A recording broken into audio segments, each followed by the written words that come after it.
Hey there. Welcome to the Eurostep, a Milwaukee Bucks podcast, proudly a part of the Blue Wire Podcast Network and GSPN, and presented by our pals at Prize Picks.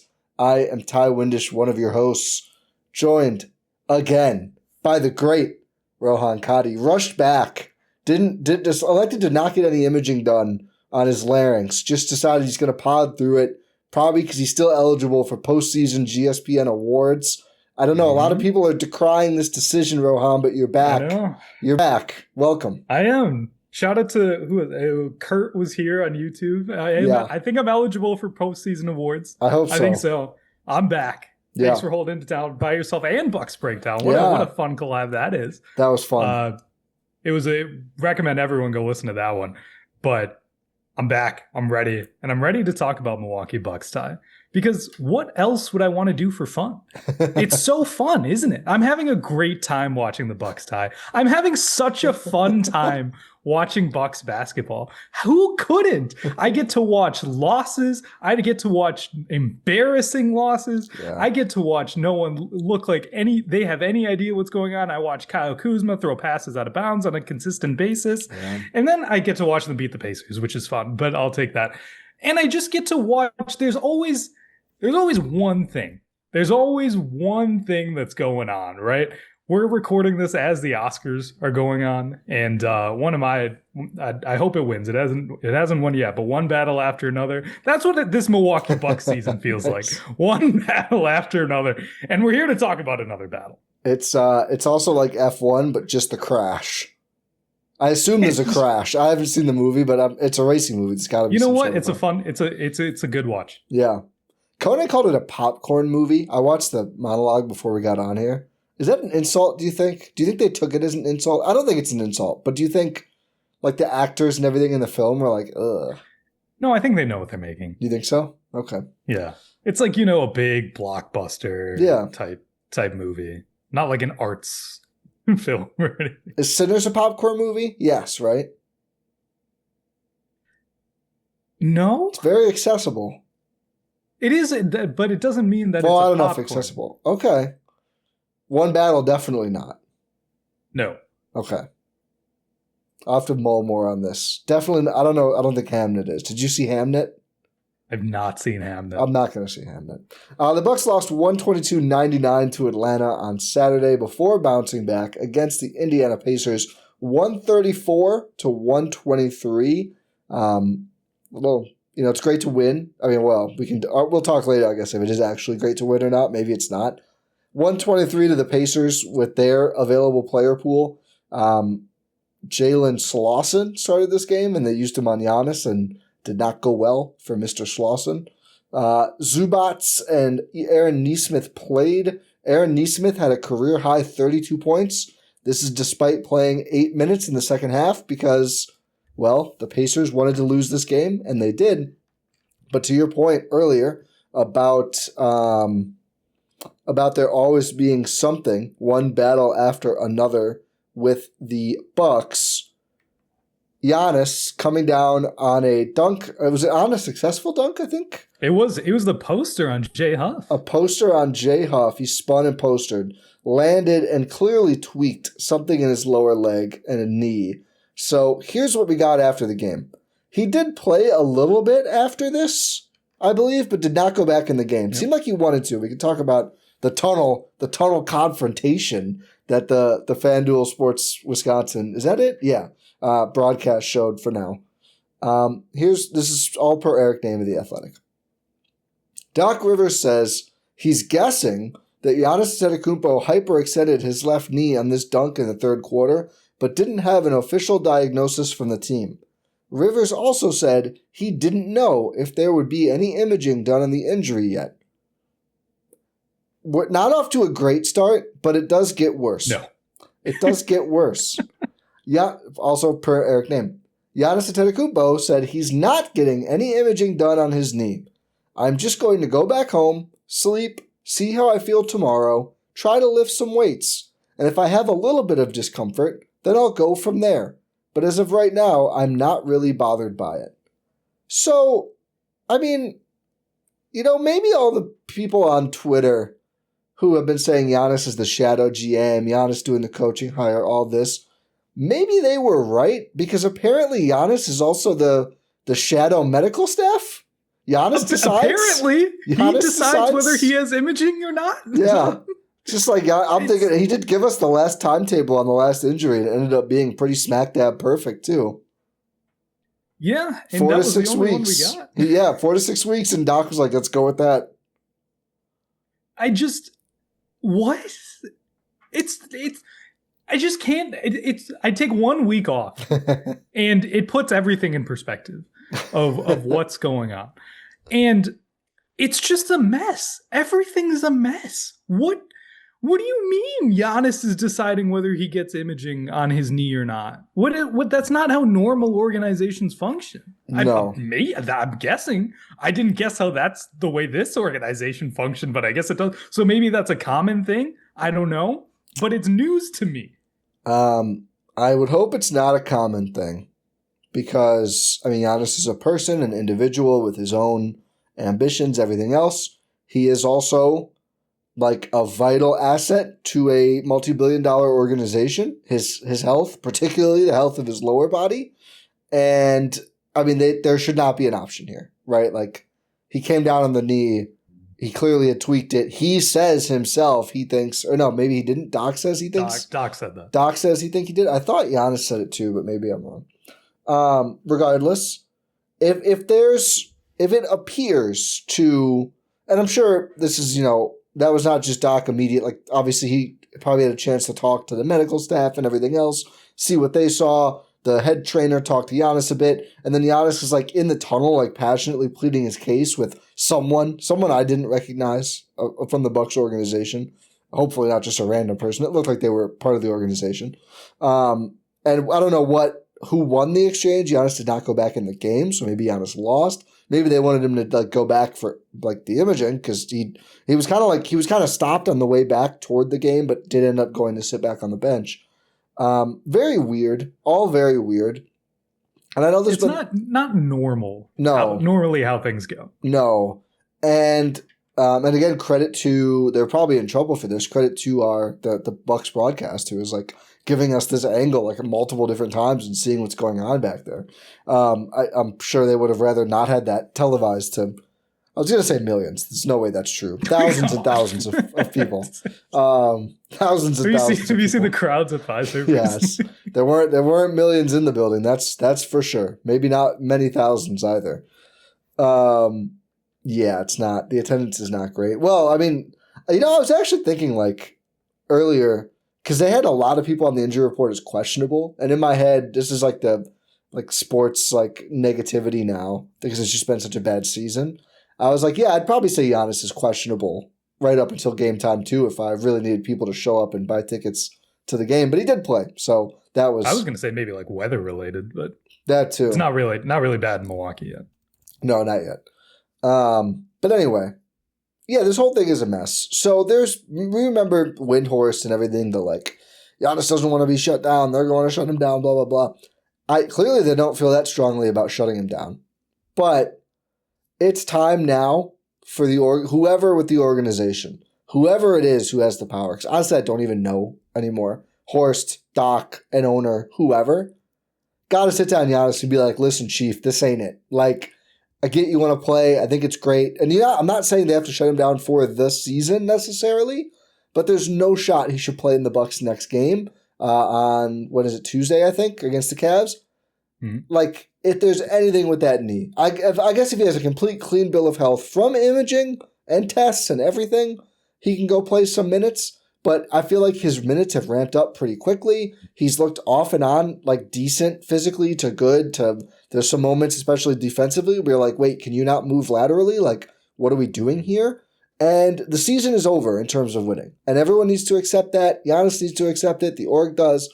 And they need to finally stand up to this guy. I'm not saying he's like some big bully, but they need to stand up and, get on a chair, look Giannis in the eyes, and say, you can't play every game. You need to sit down. We need to be careful with you. There is no incentive. You're not eligible for postseason awards.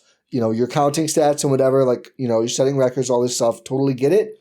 Like, you have a whole career to think about here. This is not worth it. It's time to ramp down. Not saying he has to be shut down, although I think it wouldn't be a terrible idea.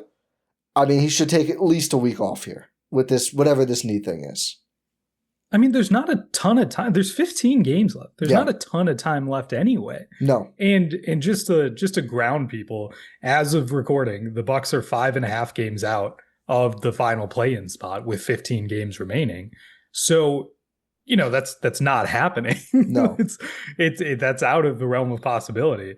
And you're only one game ahead of the Bulls in the standings. So, there's some room to be made up there. It's really just them. So it's just the Bulls. There were some people saying like, oh, they needed to lose this, and that. Like, I don't have that much urgency, frankly. They're either 9 or 10. It's not a huge difference. Like, no, I would prefer the Pacers win and make their odds worse.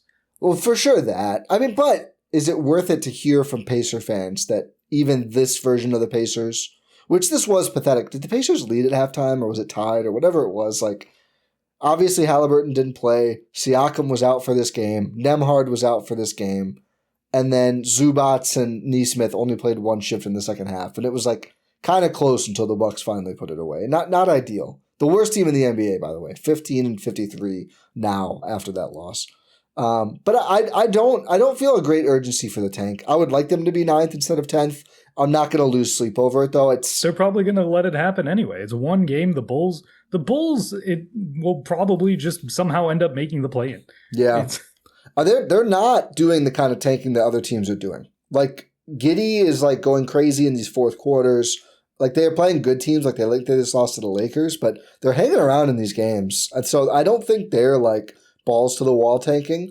The Bucks aren't either, but they just suck. So if Giannis is sat down for a while, I think they'll naturally lose. Or they got the Cavs coming up. Like, I think we know how that's going to go, assuming the Cavs don't punt that one as well. But they need to do this, right? Like, I think we've been pretty moderate and realistic with Giannis doesn't need to be sat just because the season's basically over. Like, he can play some games and that's fine. But it just feels like we are flirting with disaster with this injury situation. And it's just like, this is literally a canary in the coal mine moment. Like, the exact definition of like, oh, what if something else happened when he had landed, right? Like, could have easily been a million other things. And that could happen anytime he plays any basketball.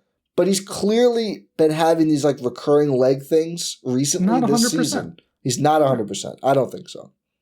No, it's and every time he falls, it feels like it takes him a little bit to get up. Yeah. And that's not what we're used to seeing with Giannis for like his entire career. Yeah. And I don't know if it's the injury or just like the frustration with where we're at.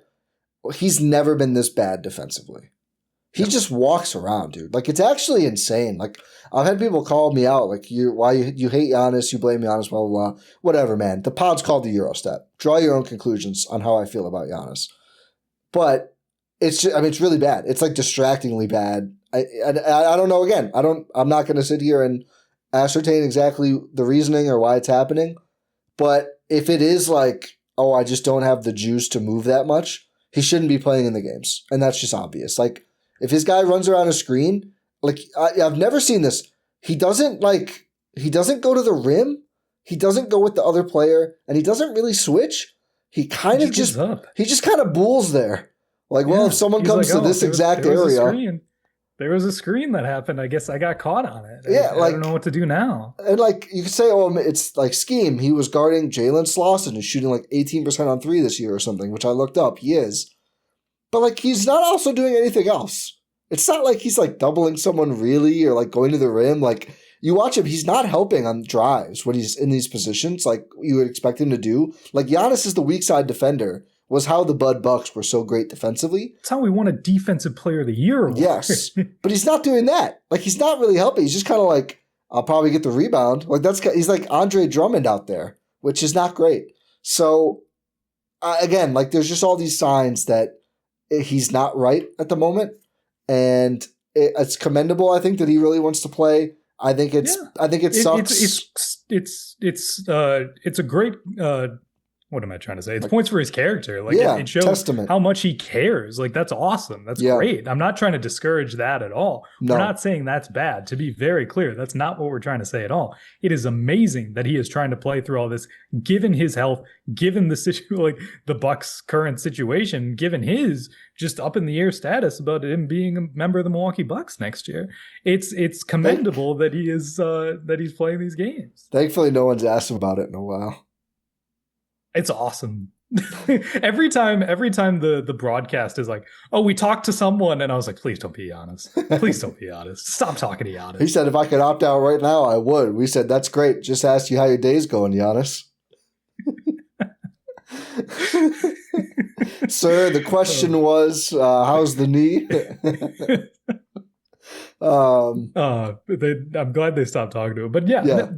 We're not saying that at all. We're saying it's in the best interest for him. Yeah. It's in the best interest for the Bucks for them to be very, very, very cautious about this. Yeah, I think it sucks when players get shut down. I had my tanking solution the other week that was like, if you get shut down by your team and you're a starter level player or better, you should be able to opt out of your contract. Like I do think it sucks that some healthy players are like limited in minutes or sat down for like the point of a tank because it's not their fault. They happen to be on a team that sucks. Miles Turner could opt out. Okay, you should think about doing that. But this is not that. He's hurt. Like he had a calf injury, which is the scariest NBA injury. Although maybe Jason Tatum was showing you like. It's actually not that bad if you're, I don't know, based. I don't know. He's just like fine now. If you're based. It's just cool if you eat tacos. I don't know. Like we need to study whatever they did, whatever he did. If you're really boring, if you're really boring, I guess boring and likable. Yeah, he is. He's very likable. Yeah. But yeah, he's just like it's like he's actually hurt. It's crazy that we're. Like teams make up stuff. I mean, didn't someone on the Jazz get LASIK? I think so. I think was it the center? Nurk? Did Nurk get No, LASIK? he got nose surgery. Oh yeah, he got nose surgery from an injury like 2 years ago. Yeah. Who got So Nurk got a nose job. I searched Jazz eye surgery and Jazz Chisholm came up. That's my fault. No, I don't. I would have expected, like, is there a jazz song called Eye Surgery? But probably not. It's not a good song title. The most notable eye event in Utah Jazz history was in 2007 when Derek Fisher's 11-month-old daughter underwent successful emergency surgery for retinoblastoma in New York. Yeah. I thought it was successful. Well, no, but this is messed up. I think that's the situation I'm remembering. He said he wanted to be closer to his family in New York. So they let him out of his contract and he signed with like the Lakers. Think about it. Not New York. A little bit of a rough look for D Fish there. I believe that's true. If it's not, I apologize. But that happened with some player and the Jazz and the Lakers. And I think it was Fisher.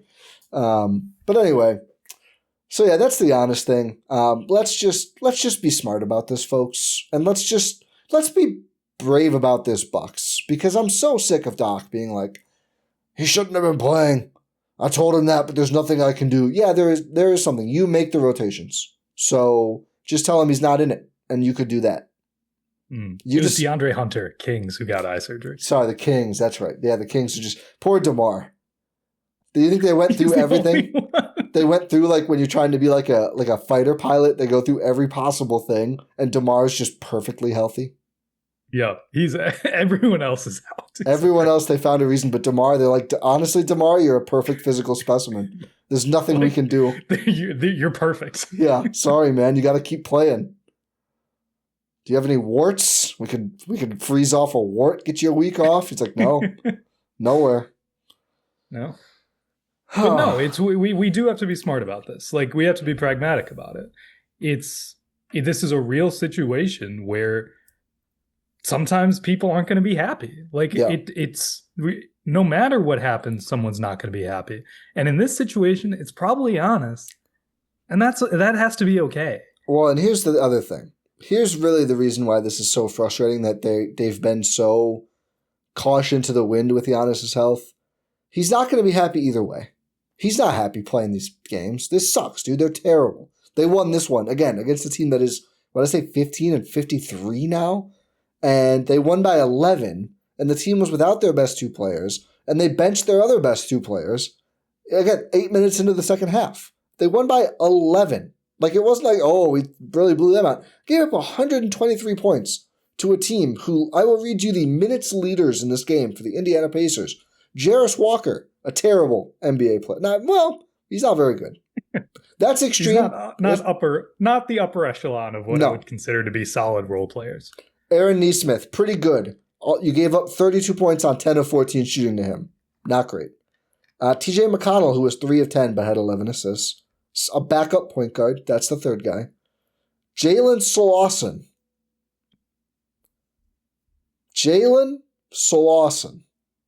Yeah. Sounds like a first career NBA start. Sounds like an evil character from Recess. It's Jalen Slawson. Do you think they gave him the game ball? I mean, no, probably not. It was in Milwaukee. Who would they have given it to? That hasn't stopped them in the past. Oh, no, I bet they gave it to Prince. Taurean Prince came back from neck broke and hit 5 shots in this game. Yeah. Or maybe someone else. Who knows? Maybe they gave it to Big Bob, who had 29. And then after Slawson, it's Kobe Brown. Not even the most famous Kobe in the NBA currently playing. No. Not even top 2. Yeah, I was going to say it's White then Buffkin, right? Yeah, and there's another one also. I think there's one on the Clippers. Oh, boy. There's a lot of them now. They're cropping up all over the place. But they're all with a C. No, there's a Kobe Saunders. Oh, Kobe Saunders. Yeah. Oh, yeah. Kobe Saunders, who started 16 games and playing 20 minutes a night for the Clippers. He's a rookie. He's 23. He's come on this year. Oh. So, yeah, I mean, again, like, they're bad. And Giannis clearly looks pissed during a lot of these games when they suck. Like, again, against Atlanta, they basically got torched because they're not good. And so it's not like oh, Giannis is either super happy or he's going to be mad because he's not playing. It's either he's mad on the court or he's mad in, like, a nice Nike suit on the bench. And the second one means he for sure is not going to have some horrible injury that messes up his future and the Bucks' future and the NBA's future, frankly, because it's a worse league if Giannis isn't playing. So let's just do the one that's obviously the smarter one. Like, that's all. Very easy. Very, very easy. Yeah, and thankfully, like I was saying, the season's almost over. So, yeah, we're almost there. Like, there's not a ton of games left. No, this season needs to be taken out back. Yeah. Dude, we haven't really spoken since this became a thing. Like, it's very obviously shaping up that the Celtics are going to win the East, and I'm just like, I'm very disgusted. It makes everything even worse. Way worse. Because they literally gave you the blueprint on how to handle this, like, a worse version of the Bucks situation, and the Bucks gave you the blueprint on how not to do it. Their cap sheet looks great. They picked up assets. They picked up assets, and they just kept winning because they have a system, and they plugged in all these guys they've been developing in their G League team and everything else. Yeah. And then there's the Bucks. Still had a really good player who wasn't hurt. Yep. Or there's the Pacers who are like, yeah, we don't have enough without the main guy, but we're just going to tank and either have a top pick or Ivica Zubats or both. Still crazy that they did that, but they're giving it. I don't know if that's a prime example of what you should do. Well, now I think they've taken the tanking. They're now 2 games ahead of any other team for the worst record. Oh, that's still only a 52% chance, though. Gosh. I was going to say, you're still a doesn't really even good matter. chance. There's no difference between 1 and 3 if you're a top 4 pick or not. That's crazy. Yeah, because it's a top 3 protected? 4. Or top 4. Sorry. So it's a coin flip. Because there's almost no, well, shouldn't say almost no. They probably won't drop to 4 now, but it's still basically a coin flip. It's 52.1 or 48.1 to have a top 4 pick. Yeah. So 3 different scenarios, and the Bucks are clearly the worst one. Yeah. They get the worst of their pick and New Orleans pick, and they're 10th now, their pick. New Orleans is up to 6. They're 6-4 in their last 10. And they are gaining ground really, unfortunately, rapidly on Dallas. Dallas is only 1 win better/worse behind in Tankathon standings than New Orleans. So a solid chance they could catch Dallas and maybe Memphis. Memphis is 3 losses better, worse. Memphis is 8, Dallas is 7, New Orleans is 6. 46, 45, 43 losses. So that could be like 8 and 10 are the two picks that the Bucks get the worst of, and then it's a pretty good shot you are around 10 at that point. Yeah. If not lower. Yeah. And what do you get? You get that pick, top 10 pick. Hey, cool, top 10 pick. You get a frustrated Giannis, and you don't win anything. You get 4 more years of a huge dead cap hit.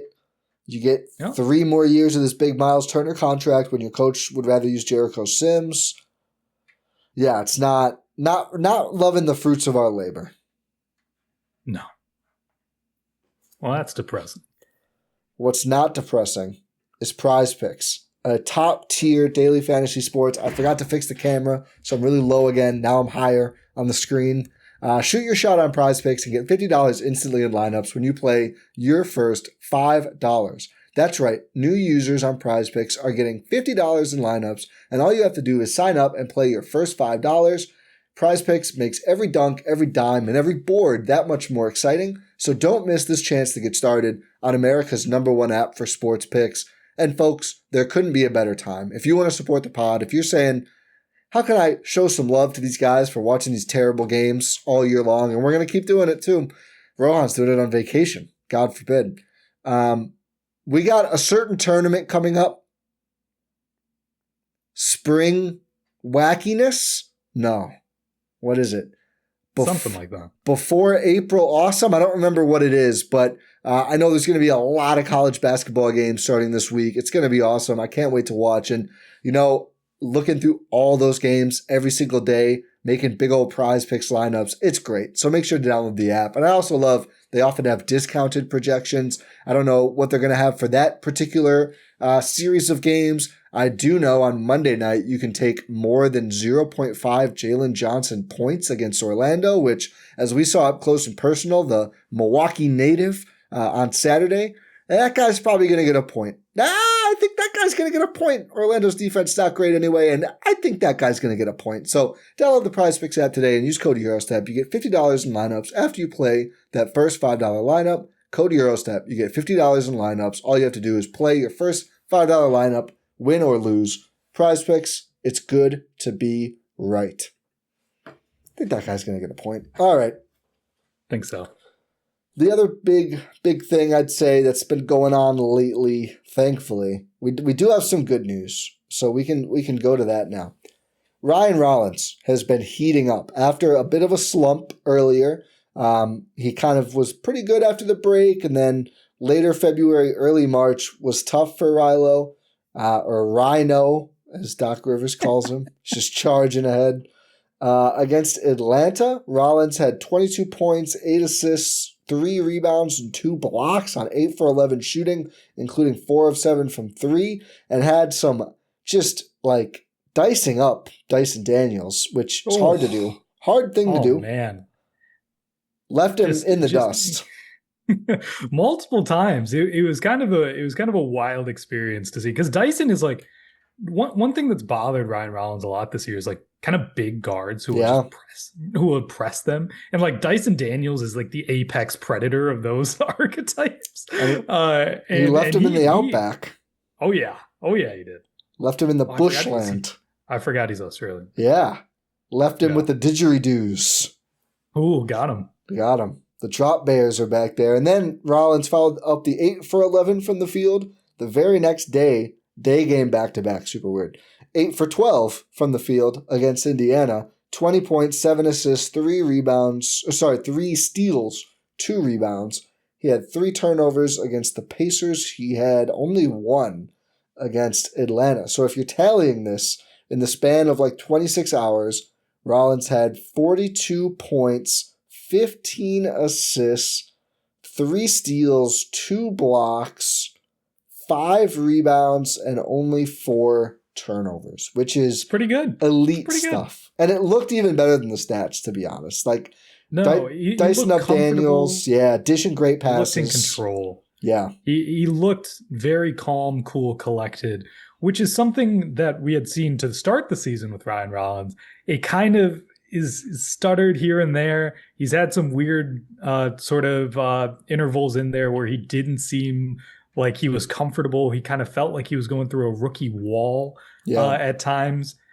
even though he's not a rookie, but it's his first real season. His first big minutes season. He's like basically eclipsed his total minutes total before this year now. Yeah. So it's really good to see him finishing out the season strong, or at least trending in that direction. Yeah. Maybe he's trying to make a push for that most improved vote, even though it's probably going to be Duran. Is it going to be? Is that? I feel like I have no feel on that award. Like who's going to win it this year? Is it going to be like Nah? Most improved player NBA. Oh, here we go. Let me tell you the odds. Let's see. Duran is the favorite, -190. Jalen Johnson +200. Ryan Rollins third, +1400. Oh, he's made up some ground. Well, Keontae George, I don't think has been playing, so it's him. Keontae George is a good candidate too. Nikhil Alexander-Walker, who I think is also a good candidate, is next. Then Anthony Black, who's super far behind, which is weird because I think he's been really good and like he has been great. Kind of like changing the course of their season good. Colin Gillespie, which like let's be real.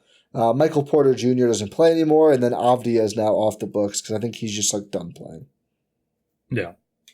So it's really good to see him finishing out this season strong. That could, if there was one thing that could save this Milwaukee season, it's like, Rollins winning most improved. I'd consider that to be a successful season. I mean, honestly, I think he's probably out of it now, but like, can he just have a good enough close to the year that we can argue about it with people online? Yeah, that's what I'd be happy to do that. That'd be good enough for me. If like the kind of close of the year where you're like, no, we were right. Actually, that guy's a dog. He's him. And now next year when we do our like who could do what next year, we can be like, yeah, Rollins All-Star is now the bold take for the next season. And the way he's been playing, like it's going to be pretty easy to say that. Again, 23 years old, like long road ahead of Rollins, and he is certainly one of the bright points of this down season. Absolutely. You want to see a future building block like sort of get establish themselves to really make sure that we can see a vision for what the Bucks are going to be like. Whether it's with Giannis or without Giannis, you need to have someone who's just like being able to take over and say, okay, I want to see what good things are going to come from this next generation of Milwaukee Bucks. And Ryan Rollins is going to be a really good version of it. I'll tell you what, I'll start pounding the table on this now. They should be working really hard to extend him again this summer. Yeah, that's fair. Because he signed he will be eligible. Yes, because he can be 3-year deal, but the third year is a player option. So if he opts out of that deal, he's expiring. So he could opt out and extend in like one transaction. Because you can always, I believe you can always extend. Now I should look, because maybe I'm wrong, because there are weird rules. Maybe this deal's not long enough, so I will double check that. I won't be able to do it live, I don't think. But if they can extend him, they should. Maybe they can't because it won't be long enough, actually, which would be unfortunate. Yeah, we'll see. But we'll check on that. Yeah. But yeah, that should be a priority. Just making sure that you can capitalize on the one saving grace of this season. Yeah. And that's been Ryan Rollins playing really, really well. 100%. That's been great to see. So hopefully he continues doing that. Did you have anything specific that you've liked about his game? I'll give you one. It felt like after I had the long conversation with Stav, Bucks Breakdown, about like kind of some of the mindset stuff and like what's really been going on for some of these players and kind of like I think Giannis's perception. And I thought it interesting after we had that convo, Marcus Johnson I think was kind of railing off like it's these younger guys now for Giannis. It's not the Chris Middleton, the Drew Holiday, which is basically what we talked about too. But it felt like Giannis was kind of finding and seeking out Rollins early against Indiana, and he was knocking down shots, and I feel like that's a really promising sign too. Yeah, we could see it early on in the game. Like to start this Pacers game, he kept trying to find Rollins in the corner for three because whenever Giannis has good gravity, Ryan Rollins always seems to find some good open space and get to where he needs to go. And that's why Ryan Rollins is a really good fit for this Bucks team is because he can play without Giannis and be a lead ball handler, but he can also play with Giannis and be off ball and do all those good things. Like he's a true combo guard. We're not forcing him into being like, oh, are you a bad point guard? Are we going to say you're a combo guard? No, he's actually a combo guard. I agree. Rollins cannot be extended. It's the second anniversary of a 3-year deal, so it would be only 2 years into this deal. So basically, unless summer 27. Yeah, but he probably won't ever be extended because why would he extend on a $4 million player option that he can opt out of? It makes more sense to opt out and do a new deal. Yeah, absolutely. And the Bucks will still have all the bird rights and everything. They'll have full bird. He will be unrestricted though, so that's going to be a little nervy until it's done. But you would imagine with the full bird, they'll get it done. That's not a this summer problem. Nope, that's a next summer problem. Yeah, John Horst did something right. I wish he had a 3-1 on this deal, but I get it for Rollins. I think it's from their camp that they didn't want. Oh, I'm sure, but it's a negotiation. Yeah, I would have been fine giving him a little more money to get the third year, but who knows how that line was drawn. And it is a very affordable contract. Whatever, I won't get worried now about having him locked in for at least 1 more year. Yeah. We did not get to watch Ousmane Dieng. He's been out with an illness. He missed the second half of what game was that? It was before Hawks. He didn't play either of the back-to-back. Yeah. The Heat game. He sat out the second half of the Heat game because of an illness. He missed now the Hawks game and the Pacers game with an illness. Really unfortunate. I hope he's doing okay. Yeah. Hoping it's nothing too serious because it's been up and down with Dieng, but it's really it's fun to watch. It's really fun to watch. I mean, I see what you got. I feel like we are getting to a point now where I'm like, yeah, maybe the shooting is just mostly real, and that's just what he needs. Like maybe he is baby Chris. Maybe I mean, yeah, I was gonna say he doesn't get to the basket, but Chris didn't do that a ton. Like that's number one thing, Dieng, this summer. Like please work on getting to the rim and finishing there. But a promising young player for sure. Yeah, I think that's everything with the Bucks. Just one thing that I was watching for during this Pacers game. And it's just because it bothered me a lot is that no one's a strong driver. And that's another plus for Ryan Rollins is he is a very strong driver. He will take a lot of shots on drives. They won't always go in, but he'll take the shots. And I appreciate that. He'll get better at that. We need to bring Pat in as a development coach to be able to do that. Charles Lee got him. He's not letting go. Yeah, it's unfortunate. Did you see? I shared an interview with Pat actually from a Hornets person I follow. He's one of these guys. He's never missed the playoffs in a season. Really? I didn't know that either. And someone was like... Portland with Dame, that makes sense. And then Bucks. every single... I mean, this is the first Bucks season in a long time, more than a decade that they haven't made the playoffs. And he got out just in time. Yeah, and now the Hornets are going to make the... Well, does the play-in count? Well, no. So that's the thing. They need to get through the play-in for it to continue. Yeah. It's not postseason, it's playoffs. Playoffs. So if Hornets get through the play-in...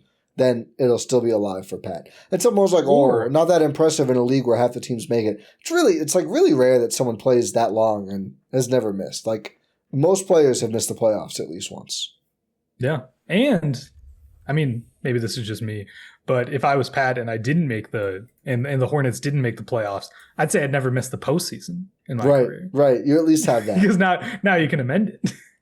I guess everyone who's been on Boston, they've not missed it. I thought it was going to be this year. Clearly not. So, like, the Jays have gone every year. Yeah. But that's the thing. Most players don't stick with one team. No one else has been there that long consecutively. No. And a lot of teams in the East have just missed the playoffs. A lot of teams everywhere. The Warriors missed it a couple years. Like, the Spurs obviously were bad for a while. Have they? I'm pretty sure they have. Have they? Oh, yeah. I mean, they drafted Hero and Bam. So, like, at least since those guys. But I think these last couple of years, they usually sneak in. Yeah, they have not missed. 2019 was the last time they missed. Oh, so it's been a bit. Yeah. But Bam was on the team. So Bam can't say this. It's hard to do, man. What if Bam wasn't on the team in 2019, then he can say that. No, he was on the team. Oh, he was on the team. He was on the team. Yeah. He was their leader in win shares. This is like on the basketball ref page, which is funny because this year for the Celtics, it's Neemias Queta is their win shares leader. Nice. And also all-time top 12, I believe. Yeah, by this same metric. I don't know why B-Ball ref loves win shares. Actually, do you want to guess who the 12th all-time Heat win shares player is? 12th? 11th. Sorry, 11th. 11th. That'll probably change your guess. Ooh. 11th. Okay, is it going to be is it a random guy? It's a hilarious guy. Is it Gabe Vincent? No. Like a guy who is hilarious. And that it's hilarious. Is it Dion? Hassan Whiteside. Oh, it's Whiteside. Oh, man. Who has fewer win shares than Glenn Rice. It's so funny because like you look at this, just seeing all the pictures here makes it really funny. Because on the far left, it's Dwayne Wade and LeBron and Alonzo Mourning, Bam, Jimmy Butler, Udonis Haslem because he played there a million years, Eddie Jones, Chris Bosh, Tim Hardaway, Glenn Rice, Hassan Whiteside. It's really Who's after him? After him is Grant Long. You know what? That got me. I don't know who that is. Not familiar with Grant Long, but apparently he had a nice Heat career. Do you want to do the Bucks one? Okay. Is number 1 Giannis? It is. It's relatively close, but it is Giannis. Is it Kareem second? It sure is. The first two are pretty free. I think from here, well, you'll probably. Is it Chris Middleton? Chris is number 6. Number 6? Who's Number 3? 6. Oscar? Sid. Oh, of course. 88 win shares for Sid. Oscar I'm assuming Marcus is top 10. Actually, Oscar is not on the list. No, because he didn't play that long. He didn't play long enough. Marcus is 4, so you got the top 4. Yeah, Marcus is 4. Dandridge? Dandridge is 5, so you have the top 6 now. Oh boy. Think LinkedIn? Michael Redd is number 7. Michael Redd, yeah. Michael Redd. I was like, wait, it took me a second. I'm assuming Ray Allen. Ray Allen's 8. You're almost going in order here outside of Chris. This is impressive. I don't know. It might take you. I don't know if you'll get 9. I mean, you'd get him eventually. Bogut not on here. Eventually. So, couple of more 80s guys, like 3 more 80s guys, and then like the original Buck are the last 4. Oh, McLaughlin? McLaughlin is 10th. Kind of shocking. Shout out to Johnny Mac. Not Winters. Really? Not Winters. Interesting. Okay. There's like another kind of point forwardy player. Another kind of point forward. There is like the forgotten player of like the late 80s who I believe is one of the few all-NBA players in Bucks history. And then there is the first great 6th man are the last 3. Oh, I'm assuming juniors. Junior Bridgman is 12th. May he rest in peace. I think, right? Yeah. Yeah. Recently. Like within the last year or so, yeah. Yeah. 9. Do you have any last guesses or do you want me to? Who am I missing? I'm going through retired jerseys in my head. Who am I missing? I don't know if that'll help you. Terry Cummings is 11th.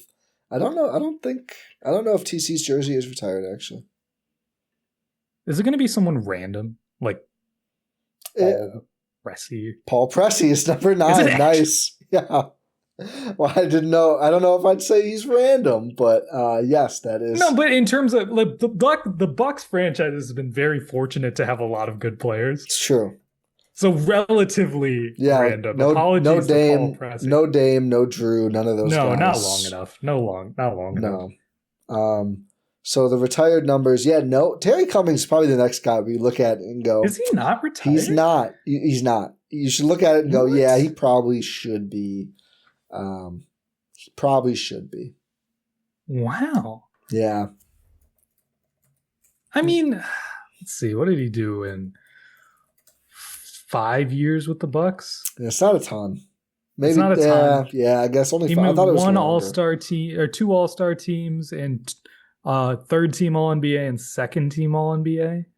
I mean, that's good. That's very good. It's really good for not Bucks. Had a ton of, yeah. And those were some really good Bucks teams too. Yeah, they were. I don't know. I'd say he's up there for next up though. He should be in the discussion. Obviously, Giannis and Chris aren't there yet. So fun fact: 85 playoffs. Terry Cummings averaged more points than rookie Michael Jordan in a 3-1 Bucks series win. The only time Jordan did not lead all scorers in a playoff series he participated in his career. Wow. Is that still true with the Wizards? Did he go to the playoffs with the Wizards? Maybe not. I don't know if they did. Maybe that's the kind of the. Oh, I know why they're not going to retire Terry Cummings' number. Oh, is it? Because he wore 34. Oh yeah, rip. Okay, That'll do it. So crazy. Him, Ray Allen, and is there someone else too? It's like, ooh, tough. Oops. Oops. Yeah, you are correct. By the way, Jordan never went with the Wiz, so. Yeah. No, sorry, Terry Cummings. Again, this is something that Adam and Jordan talked a lot about. There should be like a Bucks Ring of Honor. Yeah, maybe this summer we should dive into that because I think they could use some help. By the way, just pulling up the Jordan stats to confirm that, really ludicrous. As a rookie, 29.3 against the Bucks in that series loss. The next year, in a 3-game series where he plays 45 minutes per game, shoots 50% from the field, 43.7 per game. He averaged 43, 6, 5.7 assists, 2.3 steals, and 1.3 blocks. 43.7 a game is ludicrous. 35, 36, 34, 8, 36, 7, 31, 34.5, 35.1 in a year they went to and won the finals. He averaged 35 games through an entire playoff run. Anyway, that's enough b-ball ref diving. We did a palate cleanser from talking Bucks, but no, we did. What were we talking? I mean, we're nowhere. It's nice to see Taurean Prince back. Taurean Prince. Yes. I'm glad you brought. Yeah, that's awesome. Yeah, that's so cool. It's probably the second best Bucks story this season is that Taurean Prince was able to come back and play basketball, and he looks like Taurean Prince. Yeah, it's wild. Like that is ridiculous that he was able to come back from spinal fusion surgery. Yeah, Marcus said they took a bone from his hip and put it in his spine. I don't know if that's like Marcus saying something or if that's what they do, but that's insane, dude. You got to bridge the gap somehow if you're going to fuse him. So you got to take bone from somewhere. His hip is just a little worse now? Well, I mean, that's a big area where you can take bone from. That's nuts, though, isn't it? It's crazy. Do you think when Taurean's an old man, he should probably wear some padding? Yeah. Like on the hip. It's not a ton of bone, to be clear. Well, yeah, I know, but I'm just like, that's just crazy to me. That's how they do it. Yeah. Man. No, but it's wild. It's amazing to see him playing. He looks like he hasn't missed a beat. I mean, maybe a little bit. Yeah, well, his shot was rusty, but I think physically you're right. He has not looked bad. Like he didn't get bad out there. He looked out of practice. Yeah, but he wasn't like creaking around. Yeah.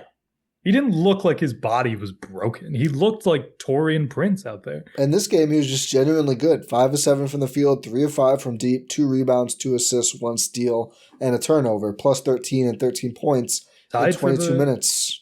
A 4th highest leading scorer on the team. Yeah. Listen, a good player, man. Not the solve to every issue, but a good player. Good to have him back. Someone who can push AJ Green, who had been slumping. Thankfully, AJ was pretty hot in this game, helped them build up the lead in the second half. But super happy to see that for Taurean. I don't know if you saw the game or heard the game when they his first game back. They really cool stories. Like his whole family was there, and he gave them a shout out. I was watching in my hotel room. Yeah, a little sad, but I'm glad you got to see the great Taurean Prince human element piece because the game sucked. But they shared this detail, which is like the coolest thing the Bucks as an org have done all year. Is they hung up his jersey like he was going to be playing every single game to like kind of keep him bought in. Like sounds like he was kind of doing like some light coaching, like kind of helping with the. Yeah, I think the quote was Doc said, "Hey, when the injury happened, hey, welcome to the coaching staff for the rest of the year." Yeah, but then he got back out of it. So which is also like, good job, Doc. Way to motivate your guys. Yeah, you're done. Not a chance in hell you're playing again. I mean, Taurean must have been terrified. Doc says this, and then Marcus walks up like, I had a similar neck thing. It pretty much ended my career.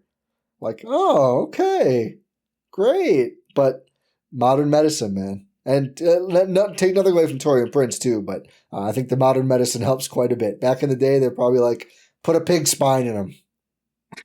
Let's see what happens. We did that with hearts. Isn't that nuts? That's a real thing, right? I'm not making that up. We used to put pig hearts in people. Thing. We couldn't figure out anything else. Like, pigs are pretty close. Yeah, why not? They're available. They are available, unfortunately. Shout out to the Hogs out there. And then Bobby Portis had a great game. 29 points. Oh, nice. 29 points, 6. Oh, yeah, the Hot Razorback. Razorbacks. I did not realize that at all. That is crazy. I thought you did that on purpose. No, I wish. I shouldn't have given it up. 29 points, 10 rebounds, 6 of 11 from 3. Still a -4. Team low. It was a good game. It was a good good Bobby Portis game. But I think that's one of the funniest things I've seen. Literally, only 3 players with a minus. Gary Harris -2, Kuz -1. Really funny. I need to actually rewatch this whole game. I don't think it's posted anywhere because no one would care. But I think it was Bucks Hawks. Wes Matthews is on the call. And he's like, keeps calling out Bobby Portis' defense. So at one point he goes, I think this is the best defensive game I've ever seen Bobby Portis play. And I didn't notice his defense. I mean, I wasn't locked in, but it's just so funny to say about a game where he had 4 defensive rebounds, 1 steal, no blocks. Maybe he was actually like standing near the rim. Well, yeah. Again, you can have a good defensive game without the counting stats, but I can't imagine there's many players where you could earnestly say best defensive game I've ever seen, and you have 1 stock, and also a -16, which is second worst on the team. But shout out to Bobby Portis, man, because defense still isn't great. He hit some shots. Shots. No, the shots were there. 21 shots. And you know what? I think that's not even the most impressive part. It was the 11 threes that he attempted. And it should have been more. Like, yeah. I think like 2 different times. They're like, oh, that one was a long 2, and it looked like a 3. But it was one of those games he was just automatic. Like he'd be covered and he just splashed it. Yeah, it's like this is why he got invited to the 3-point contest. He is, I think they said that, is he chasing number 1 in the league right now in 3-point percentage? I think he is. They said it was like him and Luke Kennard. Which those 2 players is wild. What's the cutoff? I don't know. I'm just gonna filter it. I'll do like 300. Yeah. Why did I think 3-point attempted greater than or equal to? Oh, I'm on per game. If you do 200, no one's taking 300 total, or not many people. Bobby is second behind Luke Kennard among all players to take at least 200 threes. Luke is at 48.8%. Bob's at 46.3%. Jalen Tyson is third. Then Sam Merrill. Then Cam Spencer with Memphis. Then Ayo Dosunmu. And then Kon Knippel. Oh, wow. What a list, man. You keep going down. Rui Hachimura. Okay, kind of wild. I mean, the funniest part about that is look at Kon's attempts compared to everyone else. Kon has attempted 539 threes. What is that? 7th in the league in 3-point shooting on at least 200 attempts? That is 6th in the NBA in total attempts. The guys ahead of him. Tyrese Maxey, 37%. Donovan Mitchell, 36.8%. Derek White, 32.7%. LaMelo Ball, 36.5%. Luka, 36.5%. Luka's leading the NBA in Derek threes. White doing? It's just chucking, man. And they're still winning. Like, it doesn't even matter. Yeah. Ryan Rollins is, hold on, let me do some counting. 13th in high volume 3-point shooters at 41.2%. AJ Green, 15th. AJ Green still being at 41% is crazy. I know, he's been awful for like 2 weeks, and he's still that high. Do we have any other Bucks? Wow, Jokic is on this list. 38.8% on 253s. Better than Sam Hauser. Dude, that's tied with him. That's tough. Sam Hauser does one thing. Threes is like a side thing for Nikola Jokic, and he's right there. Jeremy Grant's on this list. Pretty good. Miles Turner's on here at 38.6%. Anyway, that's the threes. Oh, I wanted to tell you. 252. I guess they're saying he's added a step back 3 now, which he really didn't do before. Yeah, he's not much. I mean, he obviously takes a bunch of threes, but that's not his go-to. Do you think no one compares him to Jordan just because he's not like as interesting? Because like game-wise, I Game-wise, kind of see it there too. I see it. His bag work is ludicrous. I said this week he would be my number one guy I'd build a franchise around. Your thoughts? I don't hate it. I'd still take Wemby. Yeah, it's really only injuries is the Wemby against the anti-Wemby. He doesn't really have them. I'm just like, all right, he's 7'6". Like, it's just hard. But if he stays healthy, if you told me he'll be healthy-ish for the next decade, you kind of have to take him. Yeah. So it's like, he had the blood clot scare, but that's you can't hold that against resolved. Him. Yeah. But I think I would take Shea second. Yeah, I think it's a conversation. I don't think it's clear cut that it's Wembanyama number one, Shea two. I think there's definitely some, you can have it either way. Just with all the drama around the Bucks this year, I'm just jealous now of these teams where there's like none. Like Shea, there's none. Jokic is probably still top 5 in this. Just because they're like, oh, would you ever leave the Nuggets? He's like, yeah, He's no. Old now. I don't really want to. He is old now. He's aging pretty well, though. He's just so good. 30? Yeah, I think so. I would take him over Luka. I'm not that interested in Luka in this exercise. Yeah, it's closer than I would think. I think Ant is probably up there, top 5 for sure. I think Cade. Yeah.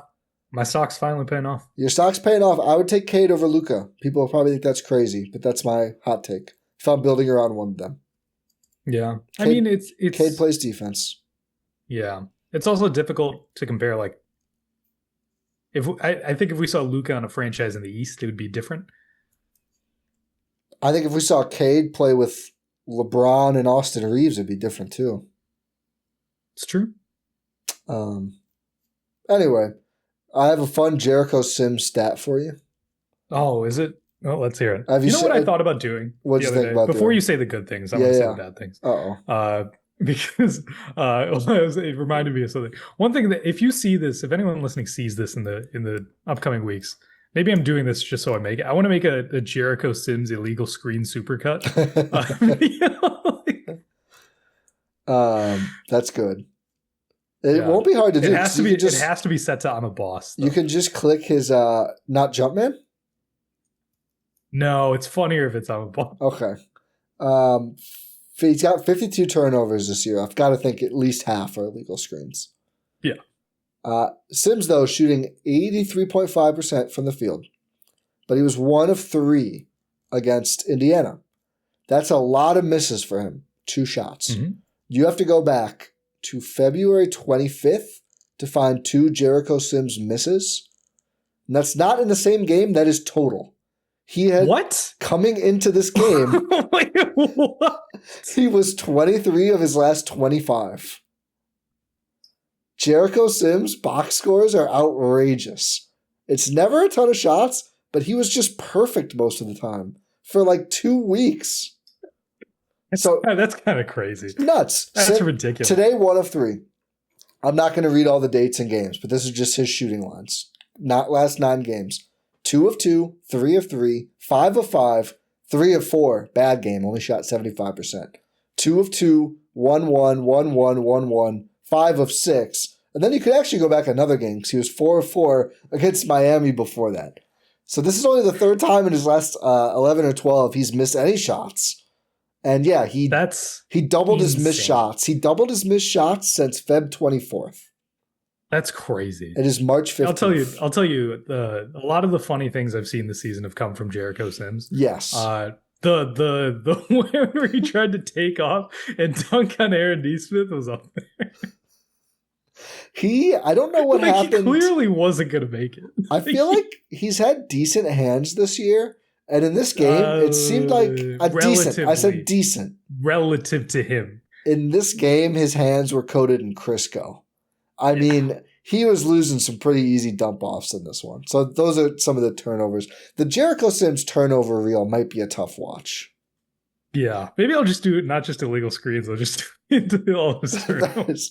Cut out the boring ones. But I think Jericho Sim fun turnovers would be a hell of a ride. Same with that Kuzma. Oh, gosh, yeah.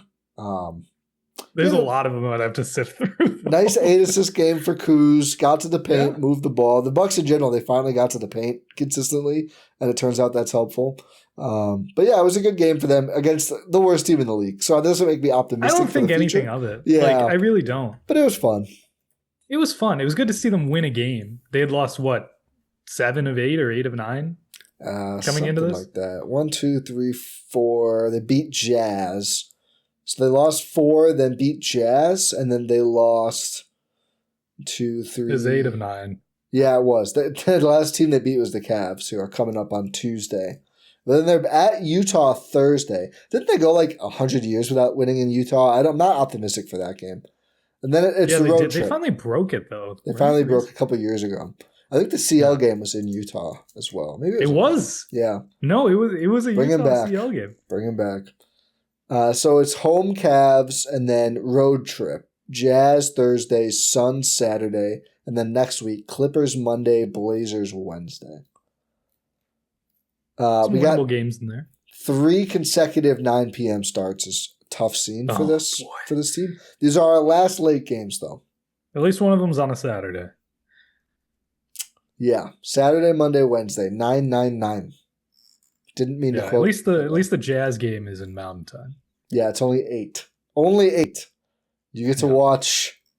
I try to think of a Jazz man who will play. Honestly, Isaiah Collier, maybe go for a single game assist record against this defense. Certainly possible.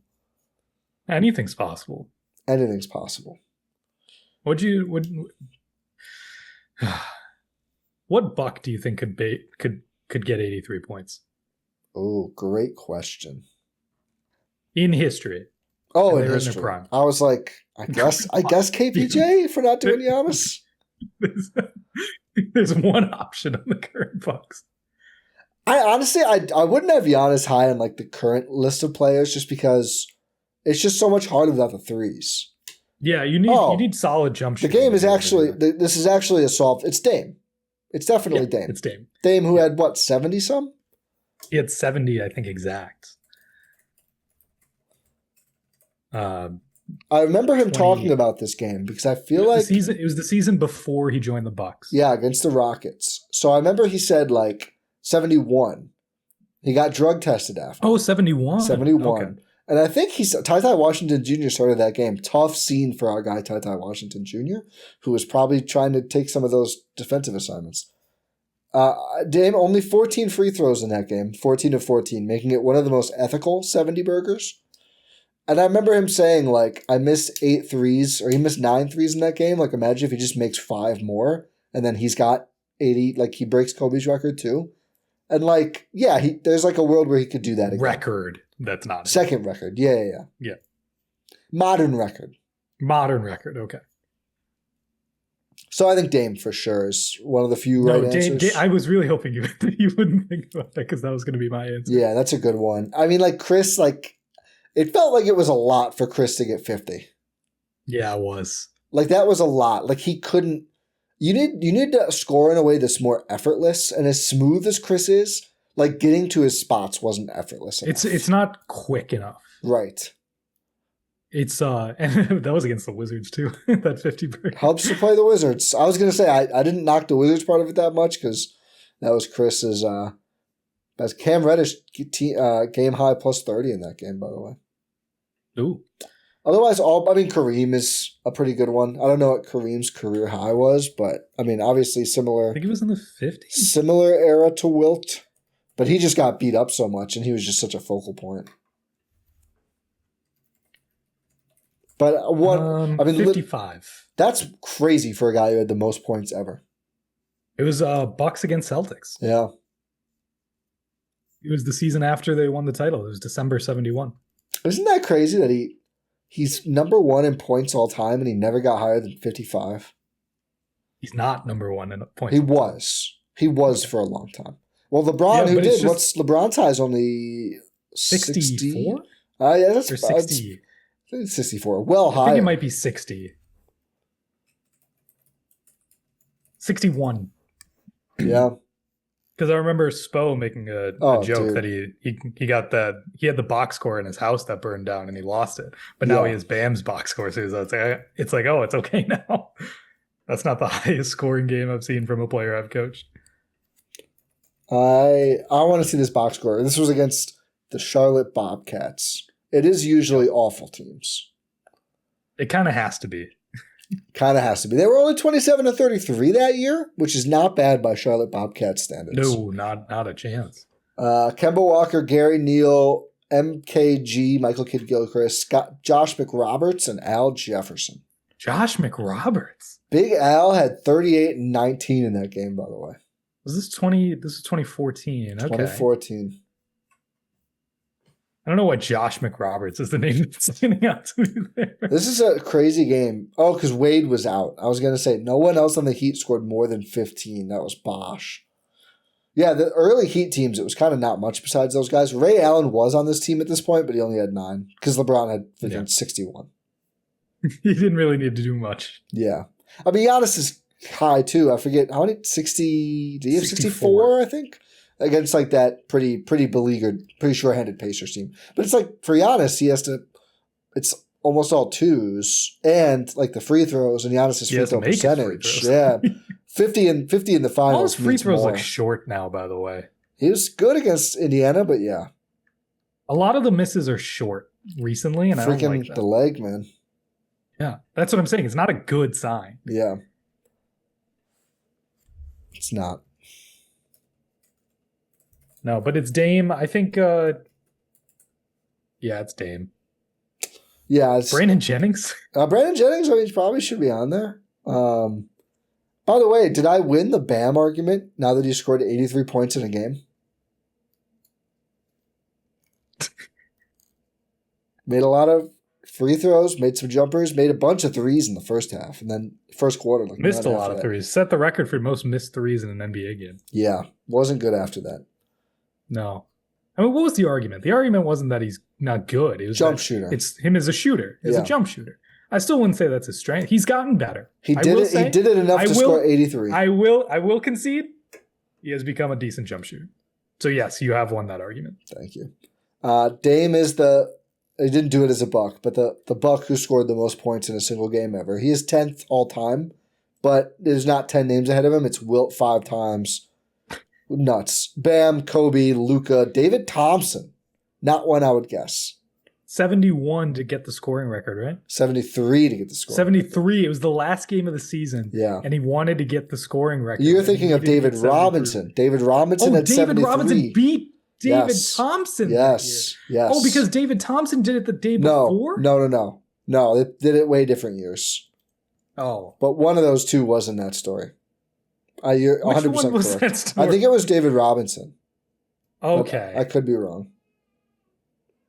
Yeah, wrong, David. Oops. Yeah. It was David Thompson because I think it was George Gervin. And they both are on this list in 78. Oh, I knew there was a Spur involved. Yeah, this is Gervin. Iceman. He wins an Oscar mostly for Marty Wilt. Supreme. Yeah. Giannis is 29th all time, but again, more than half of them ahead of him are Wilt at 64. And then I don't think there's any other Bucks for a while. Booker's 62 was embarrassing. 62, not even enough points to be worth all the stuff he did. That was great. That was one of the first. Oh, no, sorry. games. 70. That was he had 70 and 62. 70 was the ugly one. Yeah, that was like a very early on Book. Yeah. He was young. Their team sucked. I get it. They didn't have much to cheer for.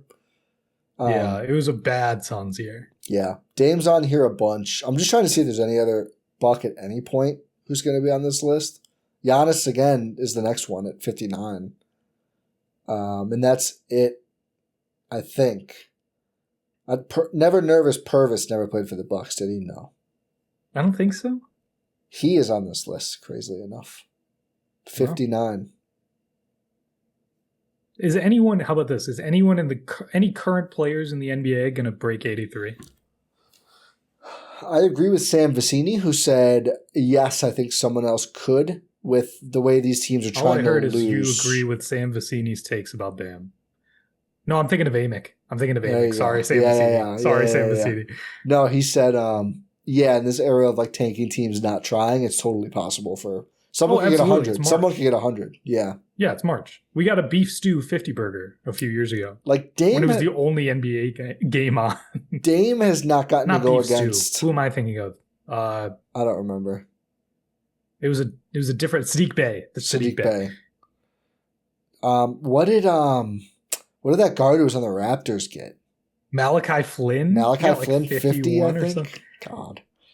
But like if Dame played Morey for the Bucks against, and he was always hurt, or at least he was hurt like once or twice, or not himself. Like prime Dame, if he got to play against like the Wizards and the Nets and all these teams and the like this, especially this kind of Bucks team where they kind of suck and they kind of need to be in every game. Like Dame could definitely put up 80. Here's a hot take. I don't think a guard's going to do it. I do. I think. Okay. How about this? Not a small guard, because I think watching the end of that game, that Heat game, I was like, oh, the only reason Bam is getting this is because he's bigger than a lot of these Washington defenders, and he's going to be able to get a shot off or get a foul drawn.